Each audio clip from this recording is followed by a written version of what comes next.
বুধবার আত্মনির্ভর ভারত সংকল্প অভিযান উপলক্ষে বিজেপি প্রদেশ কার্যালয়ে এক সাংবাদিক সম্মেলনের আয়োজন করা হয়। এদিনের এই সাংবাদিক সম্মেলনে উপস্থিত ছিলেন মুখপাত্র নবেন্দু ভট্টাচার্য এবং তাপস ভট্টাচার্য। উক্ত সম্মেলনে সাংবাদিকদের মুখোমুখি হয়ে বক্তব্য রাখতে গিয়ে নবেন্দু ভট্টাচার্য বলেন, সরকার সাধারণ জনগণের উন্নতির জন্য বিভিন্ন ধরনের প্রকল্প হাতে নিয়েছে। তার মধ্যে রয়েছে হর ঘর স্বদেশী প্রকল্প থেকে শুরু করে জিএসটি কর শিথিল পর্যন্ত। তিনি আরও জানান, সরকার এ ধরনের আরও অনেক প্রকল্প গ্রহণের মাধ্যমে দেশের জনসাধারণের উন্নতির ব্যবস্থা হাতে নিয়েছে। ইতিবাচক দিক আমি বলবো, আপনারা দেখেছেন জিএসটির কথা আপনারা জানেন। আগে যে সমস্ত ফারাকগুলি ছিল বিভিন্ন ক্ষেত্রে, সেগুলি কমিয়ে আনা হয়েছে এবং ন্যূনতম 5% থাকছে। আর বেশ কিছু নিত্য প্রয়োজনীয় জিনিসের ক্ষেত্রে জিএসটি তুলে দেওয়া আছে, কর মুক্ত করে দেওয়া আছে সর্বাধিক 18%। দুটি স্লেব থাকছে, এগুলি আপনারা প্রকাশ করেছেন। আমাদের রাজ্য এর প্রভাব পড়ছে। আমাদের নিত্য প্রয়োজনীয় সামগ্রীর মধ্যে খাদ্যদ্রব্য, এই খাদ্যদ্রব্যের উপর আপনারা যেমন ধরেন দুধ আগে 6% ছিল দুধের উপর, এখন পুরোপুরি তা তুলে দেওয়া আছে। অন্যান্য দুগ্ধ জাতীয় বিভিন্ন সামগ্রী রয়েছে, সেগুলির উপরও কর কমানো হয়েছে। ন্যূনতম যেটা আছে 5% সেটাতে আনা হয়েছে।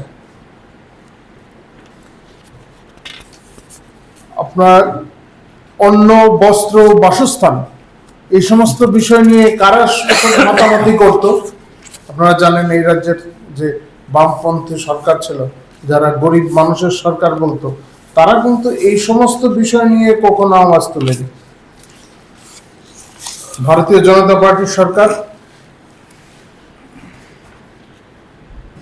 এই বিষয়ে সিদ্ধান্ত নিয়েছে। আপনারা খতিয়ে দেখবেন, এখানে বিস্তারিত তথ্য আছে, আমি আপনাদের সামনে তুলে ধরছি না সময়ের স্বল্পতার কারণের জন্য। আপনারা চাইলে আমার কাছ থেকে নিতে পারেন। গৃহস্থালির যে বিভিন্ন সামগ্রীগুলি আছে, সেগুলিও ব্যাপক হারে কমেছে। একেবারে ন্যূনতম যে সংখ্যাটা রাখা হয়েছে সেটা 5%। আগে 27% অব্দি ছিল বিভিন্ন জিনিস, সেগুলি কমিয়ে আনা হয়েছে। ইলেকট্রনিক সামগ্রীর কথা আপনারা ইতিমধ্যেই জানেন, দেখছেন আপনারা, বিভিন্ন অফার টফার আসছে বিভিন্ন দিক থেকে। তো পোশাক নির্মাণের যে ধরনের সুতার প্রয়োজন হয়, সেগুলির দাম ব্যাপক হারে কমানো হয়েছে এবং তার প্রভাব ইতিমধ্যেই বাজারে পড়তে শুরু করেছে। স্বাস্থ্যক্ষেত্রে বিভিন্ন চিকিৎসা সামগ্রী, চশমা এবং অনেক জীবনদায়ী ওষুধ, সেগুলি এখন অনেক সুলভ হবে। শিক্ষার জন্য প্রয়োজনীয় যে সমস্ত সামগ্রীগুলি আছে, খাতাপত্র, এই সমস্ত বিষয়ের দাম কমানো হচ্ছে। খেলাধুলায় আপনারা জানেন, ভারত সরকার এবং আমাদের রাজ্য সরকারও খেলাধুলার প্রতি যথেষ্ট গুরুত্ব দিচ্ছে এবং তার সুফল আমরা দেখতে পাচ্ছি। আন্তর্জাতিক স্তরে আমাদের সাফল্য আসছে এবং এই গতিকে আরো ত্বরান্বিত করতে এবং খেলাধুলা